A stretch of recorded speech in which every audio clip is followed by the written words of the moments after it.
Good evening बच्चों। आज हम लोग एक नया चैप्टर शुरू करेंगे, चैप्टर 4 पदार्थ, धातु एवं अधातु। तो इस चैप्टर में हम लोग हमारे आसपास में मौजूद कुछ पदार्थों के बारे में पढ़ेंगे और उसको कौन से गुणों के कारण धातु और अधातु में बांटा गया है उसके बारे में जानकारी हासिल करेंगे। तो सबसे पहले बच्चों, तुम लोग इस चित्र में देखो, मैंने कुछ चीज़ों को यहाँ पे रखा हुआ है। देख के ही तुम लोग को ये समझ में आ रहा होगा कि ये सब क्या है। ये सब एक ही वर्ग के पदार्थ है। तो ये सब कौन से वर्ग के पदार्थ है बच्चों? ये सभी धातु है। तो धातु हमने क्यों बोला इन पदार्थों को? क्योंकि इनके पास कुछ विशेष ऐसा गुण है जिनके कारण ये बाकी पदार्थों में से अलग है। जैसे तुम लोग चांदी और जो तुम्हारा सोना मैंने रखा है यहाँ पे, जो रखा है, ठीक है, ये तुम लोग देख सकते हो। ये है सोना और ये है चांदी। तो इनमें क्या है? चमक है ना। जैसे ये लोहे का ये एक औजार है, ये भी क्या है? इसमें भी शाइनिंग है। और यहाँ भी रखे सभी चीज़ों में क्या है? चमक है, ठीक है। तो ये लोहे का पाइप है, इसमें भी क्या है? कुछ चमक है। और ये सभी कठिन है। तो इन सबको हम लोग एक साथ एक ही वर्ग में रखते हैं और वो वर्ग है पदार्थ का धातु। तो धातु बनने के लिए और कौन कौन से गुणों का आवश्यक है अभी वो हम लोग देखेंगे।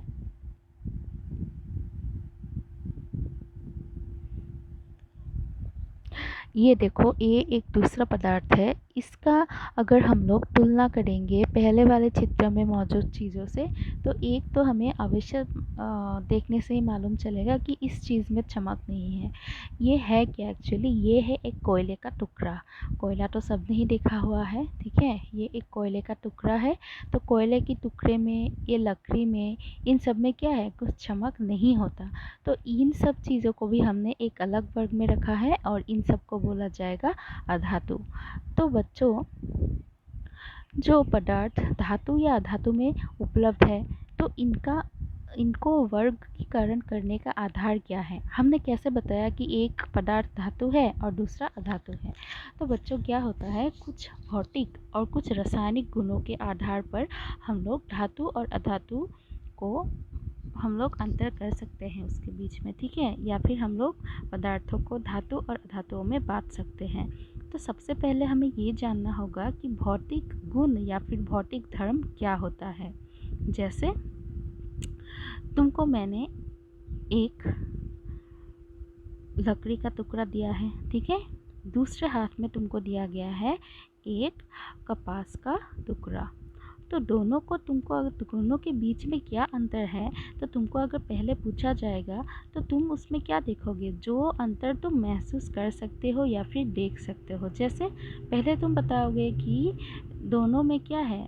वज़न का डिफरेंस है। लकड़ी जो है ज़्यादा भारी है, उसके बाद लकड़ी ज़्यादा क्या है? कठिन है।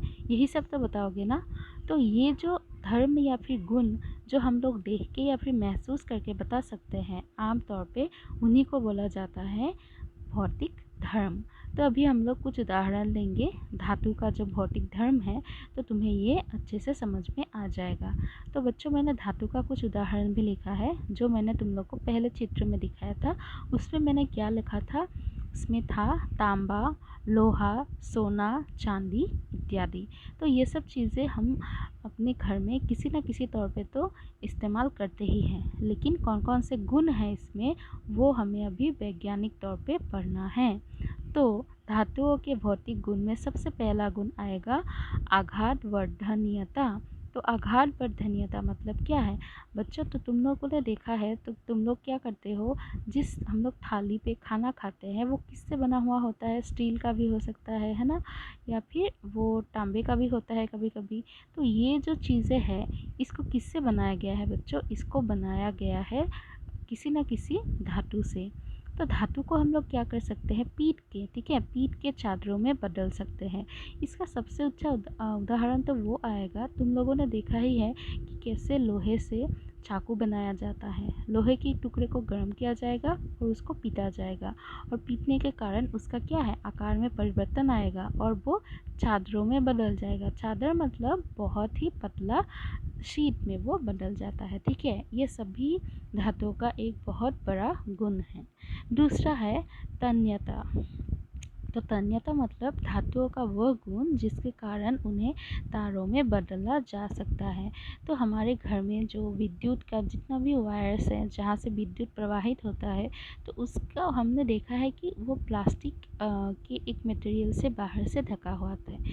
तो बीच में क्या रहता है बच्चों, बीच में कुछ ना कुछ धातु रहता है, जैसे कि एल्यूमिनियम हो सकता है, कॉपर हो सकता है। ठीक है, ये है दो धातु। तो धातु को हम लोग क्या कर सकते हैं, तारों में बदल सकते हैं।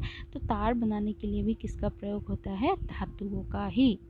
उसके बाद नंबर 3 में आएगा ध्वनिक। ध्वनिक मतलब वो गुण जिससे वह आवाज़ उत्पन्न करते हैं। स्कूल का बेल तो बच्चों सबने देखा ही है। हर पीरियड के बाद जो हमें समय बताया जाता है बेल लगा के, वो बेल किससे बना हुआ होता है, वो लोहे से बना हुआ होता है, और लोहे का ही एक हथौड़ा लेके उसको बजाया जाता है, और बजाने से क्या सुनाई देगा हमें, आवाज़।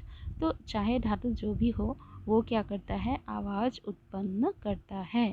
ठीक है, और धातु जो आवाज़ उत्पन्न करता है उसको बोला जाता है रिंगिंग साउंड। रिंगिंग साउंड क्यों बोला जाता है, तुम उसको बजाओगे और उसका आवाज़ तुम्हें कुछ देर तक सुनाई देगा।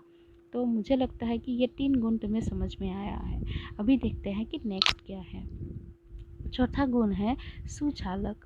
तो सुचालक मतलब धातुओं का ये एक ऐसा गुण है, मैंने 4 और 5 दो अलग पॉइंट लिखा है, लेकिन दोनों को मैं एक साथ समझा रही हूँ। तो बच्चों, तुम लोगों ने देखा है कि हम लोग घर में जो खाना पकाने के लिए बर्तन इस्तेमाल करते हैं, वो भी धातुओं से बना हुआ रहता है। जैसे कि सॉसपेन जिसमें हम लोग पानी उबालते हैं, पतीला हो जो स्टील से बना हुआ होता है। तो धातु का इस्तेमाल इसलिए किया जाता है, वो धातु से ऊष्मा का प्रवाहन होता है। ठीक है, धातु से ऊष्मा प्रवाहित होता है, और धातु का जो पात्र जब गर्म होगा तभी जाके हमारा खाना पकेगा। उसके बाद देखो, धातुओं से विद्युत भी प्रवाहित होती है।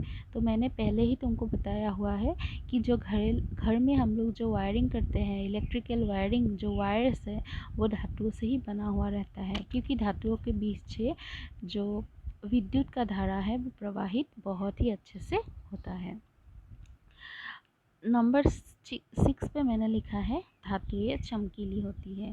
तो जो मैंने चित्र दिखाया था उसमें सोना हो, चांदी हो, एल्युमिनियम हो, जो भी हो, सब में क्या होता है, चमक बरकरार रहता है। तो ये जो मैंने लिखवाया है, जो धातुओं का गुण तुम लोग को बताया है, वो बहुत ही महत्वपूर्ण है। ठीक है, ये याद रखना बच्चों। तो इसके लिए मैं तुम लोग को दिखाना चाहूँगी। तो गुणों का जो है, मैंने कुछ चित्र की सहायता से तुम लोग को समझाने का प्रयत्न किया है। तो तुमको क्या देखना है, अभी तुमको ये चित्र देखना है। सबसे पहले ये वाला चित्र देखो। ठीक है, सबसे पहले ये वाला चित्र देखो। इसमें देखा है कि किसी प्रकार के धातु से क्या बनाया गया है, एक वाद्य यंत्र बनाया गया है। ठीक है, इसको बजाया जा सकता है, इसको ये यूज़ होता है। ठीक है, ये इससे हम लोग क्या कर सकते हैं, आवाज़ उत्पन्न कर सकते हैं। तो इसको कैसे बनाया गया है, इसको पीट के बनाया गया है। तो पीट के जो हम चीज़ों को बना सकते हैं धातु से, तो उसको बोला जाता है आघात वर्धनीयता। इसमें आघात वर्धनीयता भी आ गया, और जो ये आवाज़ उत्पन्न करता है वो वाला गुण भी इसमें 2 शामिल हो गया। तो अभी इसमें देखो, इसमें क्या होता है, देखो ये था सोने का धातु। तो सोने के धातु को हम लोग क्या कर सकते हैं, इसको पीट के हम लोग बहुत ही पतला शीट बना सकते हैं। ठीक है, और ये है वायर। तो वायर तो देखा ही है सबने। तो वायर किसका है, ये है एल्युमिनियम का, और ये है कॉपर का। ठीक है, तो ये भी दोनों बनाया गया है। अभी अधातु के बारे में देखो। अधातु का मैंने पहले उदाहरण लिखा है, सल्फर आएगा, इसमें कार्बन आएगा, ऑक्सीजन, फॉस्फोरस इत्यादि। तो देखो, सल्फर हो या फिर जो हो, फॉस्फोरस हो, ये नाम तुम्हारे लिए थोड़ा अनजान हो सकता है बच्चों, लेकिन कार्बन और ऑक्सीजन के बारे में तो सबने सुना है। तो कार्बन और ऑक्सीजन हमारे जीवों के लिए बहुत ही 2 महत्वपूर्ण धातु हैं। ठीक है, तो उनमें कौन कौन से भौतिक लक्षण होता है। तो अधातुएं के क्या होता है, ज़्यादातर नरम होता है, जो कि धातुओं की तुलना में पूरा उल्टा है, क्योंकि धातु में तुमको ज़्यादा से ज़्यादा धातु क्या मिलेगा, कठिन मिलेगा। हाँ, उसमें भी कुछ अपवाद है, उसमें भी कुछ हटके है ऐसा धातु जो कि नरम नहीं है, वो हम लोग नेक्स्ट स्लाइड में पढ़ेंगे। तो अधातुएं नरम होते हैं। उस पर एक बाद आएगा, दिखने में मलिन होता है, दिखने में उसमें कुछ चमक नहीं रहता है, ठीक है। उसके बाद आएगा, ये हथौड़े की हल्की चोट से टूटकर चूरा हो जाते हैं। जैसे मैंने बताया कि धातु को तुम पीट के क्या बना सकते हो, उसको पतला चादर में उसको बदल सकते हो, लेकिन अगर तुम धातु को भी ऐसे पीटना शुरू कर दोगे ना, वो क्या हो जाएगा, टूटकर चूरा हो जाएगा, ठीक है।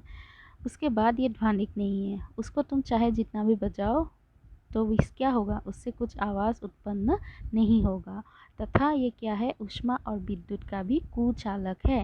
धातुओं में क्या था, सुचालक था, ये क्या है, कुचालक है। तो मैंने तुम लोग को गुण के बारे में बता दिया, और बॉक्स में मैंने एक इन्फॉर्मेशन लिखा है, देखो बच्चों। धातुएं जो मैंने बताया कि सभी धातुएं कठिन नहीं होता है, उसमें क्या है, कुछ अपवाद है, मतलब कुछ अलग ऐसा धातु है जो कि कठिन नहीं है। पहला है सोडियम और पोटेशियम। सोडियम और पोटेशियम दो धातुओं का नाम है। ये क्या होता है, काफ़ी नरम होता है, इतना नरम है कि उसको हम लोग चाकू से काट सकते हैं। जैसे पनीर का टुकड़ा हम लोग चाकू से काटते हैं, वैसे ही हम लोग ये दो धातु को भी काट सकते हैं। उसके बाद आएगा मरकरी। मरकरी जिसको पारा बोलते हैं, ठीक है, जो थर्मोमीटर्स में होता है, लगाया जाता है। ये एक ऐसा मेटल है या फिर ऐसा धातु है जो कमरे के तापमान में, मतलब नॉर्मल टेम्परेचर में क्या रहता है, द्रव अवस्था में रहता है। द्रव अवस्था मतलब वो लिक्विड फॉर्म में रहता है।